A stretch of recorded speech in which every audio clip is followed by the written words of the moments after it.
Yeah, I do appreciate beauty.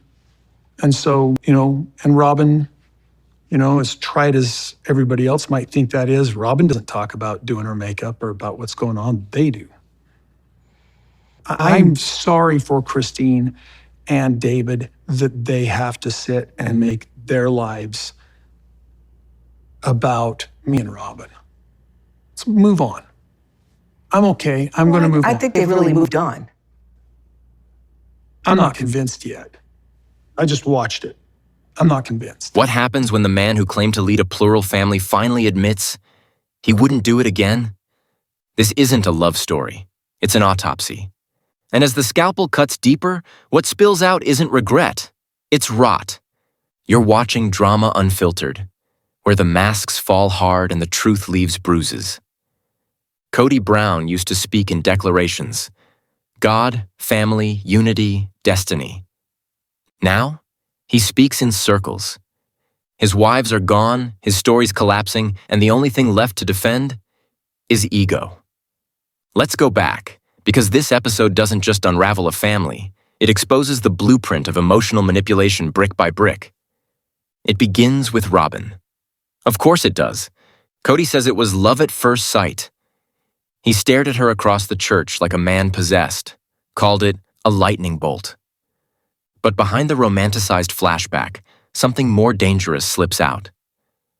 I couldn't look away, but I thought it was inappropriate. She's probably married. Let's be clear, he was already married to 3 women. How about the whole camping thing? Oh, that's not true. I remember pitching in too, taking my turns with cooking. And I don't know what they're talking about. So I don't know. I think it's just the same old, just trying to poke at me. So whatever. But that didn't stop the fantasy. And it was never just Robin who turned his world. It was Cody who made the choice to orbit her. He frames it as fate. But what's actually happening is reframing history, making emotional infidelity sound like destiny. Robin calls it magical. Christine calls it betrayal. Only one of them is living in reality. Here's where the emotional gaslighting cranks up to 11. Cody shares a past sexual experience he never told Christine or Janelle, but says he shared it with Robin within the first month. Why? She made me feel safe. Translation: Robin gave him permission to be imperfect, while the others expected him to be accountable. He wasn't looking for a partner. He was looking for a mirror. And just like that, he recasts himself as the vulnerable one, the one who couldn't share with his other wives, because they weren't safe. But Janelle calls it what it is: revisionist storytelling. Christine calls it a slap in the face. And honestly, that's generous. Because this wasn't a confession. It was a strategy to elevate Robin, to devalue the others, to rewrite the hierarchy even after the marriage has collapsed. When asked if he'd marry them all again, Cody doesn't hesitate. I wouldn't do it again. Not, I've learned from this. Not, we all made mistakes. Just flat rejection of the women who gave him decades of their lives and children.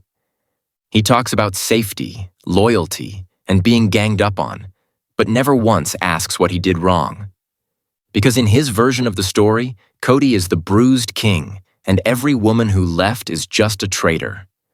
Love dies from 1,000,000 paper cuts, he says. But what he doesn't admit is that most of those cuts were made by his own hands. Christine nails it. We were miserable for years. You cried when we left, not when we were suffering. And that's the line that shatters his entire mythology. Cody didn't grieve his family. He grieved losing control of the narrative. This isn't reality TV anymore. It's emotional evidence. And you're watching drama Unfiltered, the only place where Cody's legacy isn't just questioned, it's dismantled.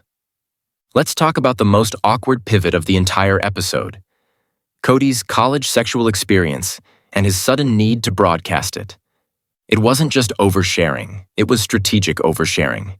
He told Robin within the first month. He told Meri after they were married.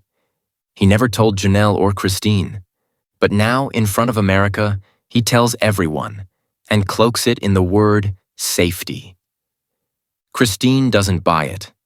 Janelle doesn't even blink. They know what this is. He just needs to justify why Robin is so perfect, Christine says. It's another level of betrayal, adds Janelle.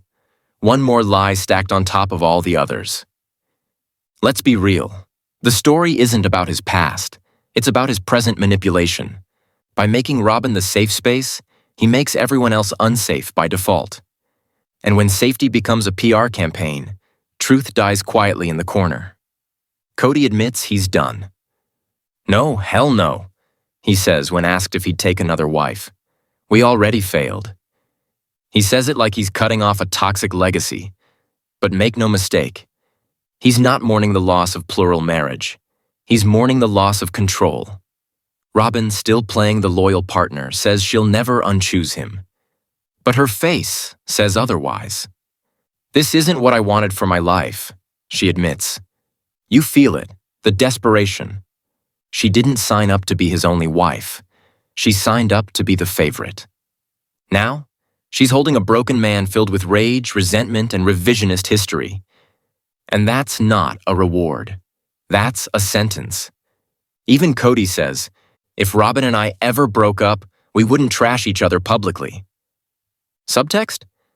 Because we already watched what happens when women speak. Then comes a seismic shift. The wives talk desire. Not motherhood, not duty, desire. Janelle, Earth Mama, sex, wine, food, Taurus energy. Christine, not asexual, just done with Cody's emotional fast food. Meri, starving for connection but finally learning to feed herself. This isn't sister wives anymore. This is post-apocalyptic femininity. Each woman is reclaiming her body, her worth, and her future, without him. Christine says, just because I didn't want Cody's assembly line kisses doesn't mean I'm not a sexual being. Translation? You were the problem, Cody, not me. You were performative, not passionate. You wanted praise, not partnership. And when the audience hears that, they don't just nod, they stand up and cheer. Because Christine finally said the things so many women live through and never voice. Let's land this, Cody admits. Love dies from a million paper cuts. What he won't admit is that he held the blade. Every lie, every favoritism, every deflection was a cut. He says he loved them all. He says he was angry. He says he forgot the intimacy. But you don't forget the women who raised your children. You only forget them when remembering makes you look bad. This isn't a breakup, it's a burial. And the tombstone reads, here lies the myth of the righteous polygamist. Because what this episode proves, loud and clear, is that the wives didn't leave Cody. They outgrew him. So what now? Robin clings to the ashes. Cody clings to the script. And the ex-wives? They're lighting matches with one hand and building new lives with the other. This isn't the end of Sister Wives. It's the beginning of Survivor Wives. You've been watching Drama Unfiltered, where no truth gets sugar-coated and no legacy gets to hide behind loyalty. Comment below. Was Cody ever really in love or just in control?